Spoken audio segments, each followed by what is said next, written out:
Okay guys, we're gonna do our first major brake test here.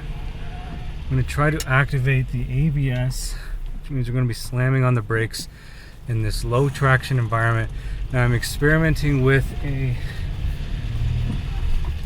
pretty risky camera mount here. Let's give it some gas. The GoPro Hero 4 is currently in the undercarriage. I'm hoping it doesn't fall off. Alright, there we go, about 60 miles per hour. And we did not activate the ABS. Kind of surprising. Looks like some suspension parts are just clunking around a little bit because they're getting jostled. I think that camera's going to stay on there unless I really go over a bump too hard. So let's do another brake test from about 60 here. And down we go. And there we got some ABS. Wow, that is actually really good performance for these stock calipers. These are the same calipers you'll find on a typical Outback, to my knowledge. And they're nothing special, you know. I mean, they're manufactured by Fuji Heavy Industries, but they're really kind of daily driver calipers. They're not designed for for racing or even performance driving, really. So I'm pretty impressed with them. I do want to replace them in the near future because I use this car for work and I load it up quite a bit with cargo. Sometimes several hundred pounds of tools and material. So, you know, the stopping power is definitely a concern. You can definitely feel the force, like Luke Skywalker, a little bit when you brake with that much mass. Okay, let's go again. Go a little bit faster this time. Gotta be careful now. And here we go. Just a little bit of ABS. So the Falcons are obviously gripping really well here. Better than I expected because there are leaves out here. There's pine. You know, there's decomposing plant matter on the roads, and it rained hard this morning. So I am very impressed with the braking performance of this vehicle. I'll be interested to see how those those dips look on the camera angle. It's basically it's clamped to the control arm bracket right now, which is not really a safe place to put an expensive piece of camera equipment, but it's in a protective case, so I think it's going to be okay even if the clamp fails. Let's just take a look at this beautiful area.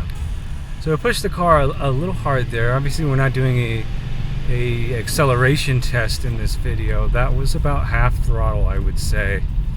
So I don't have a boost gauge on this car yet, but that was the tire hitting the camera. Let me just have a look at that really quick.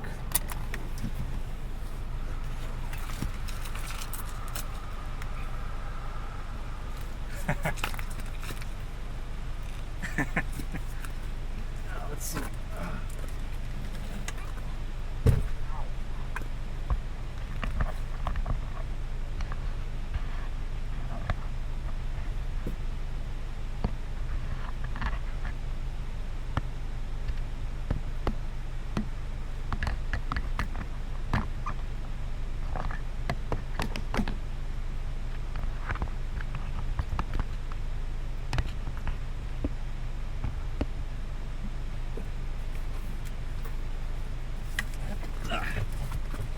Oh.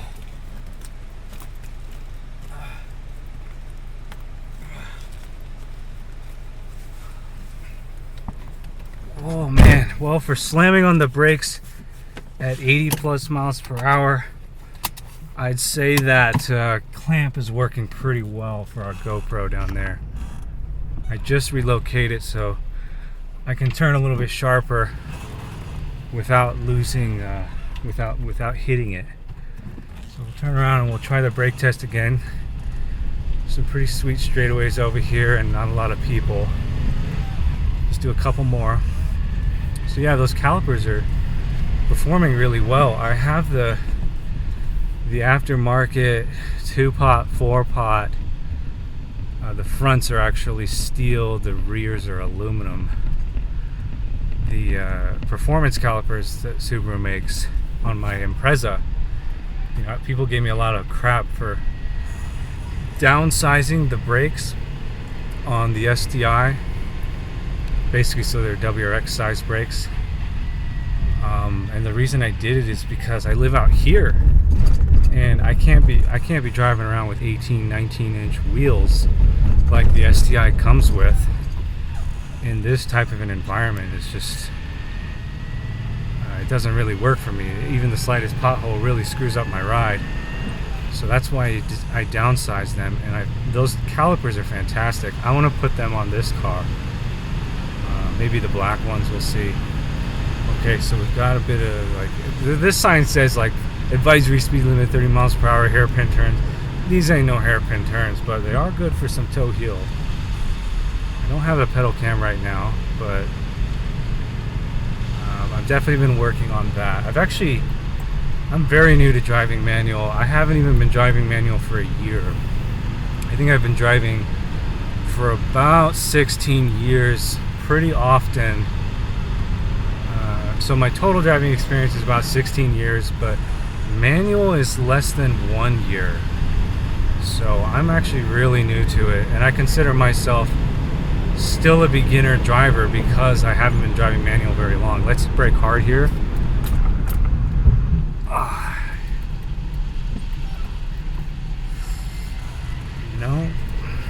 For a car this size, I think that we're probably at about, I don't know, 3.6 to 3.8 thousand pounds right now, with myself and the cargo included.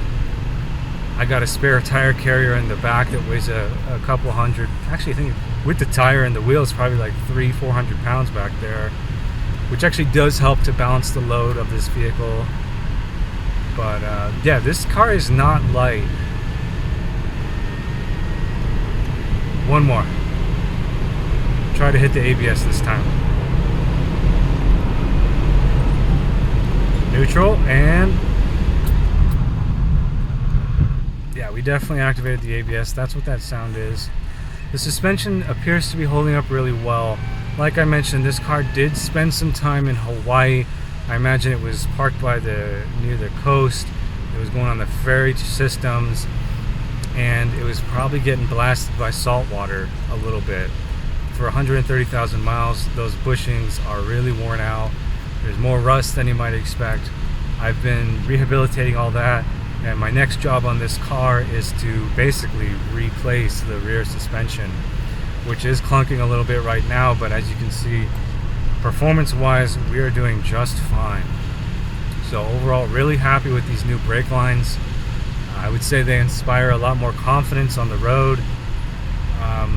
I don't really have to worry about them bursting the way, like when I noticed the OEM soft lines were starting to corrode really badly, I was like, holy cow, if these get heated up and I slam on the brakes, they might just explode. So it made a very high priority of replacing those brake lines, and now I can drive it the way I want to, and I don't have to worry about it.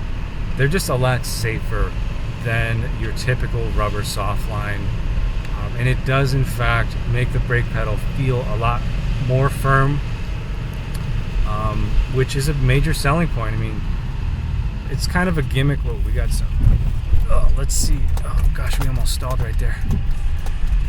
Let's see if that camera mount down there can handle these potholes. That'll be interesting. But yeah, the firmer brake pedal is supposedly supposed to reduce your reaction time and then thereby increase your braking performance, which is kind of a stretch in my opinion to say that. If you're trying to sell, steel braided brake lines, it's kind of a stretch, but there is some science to it, so I'll give them a pass. I'm going to try not to hit the camera down there. So I'm just going to go really soft over these pretty significant potholes. Not many people out here, as you can see. I think I am going to turn around here because I don't want to go overlanding right now, which which is basically what we're doing.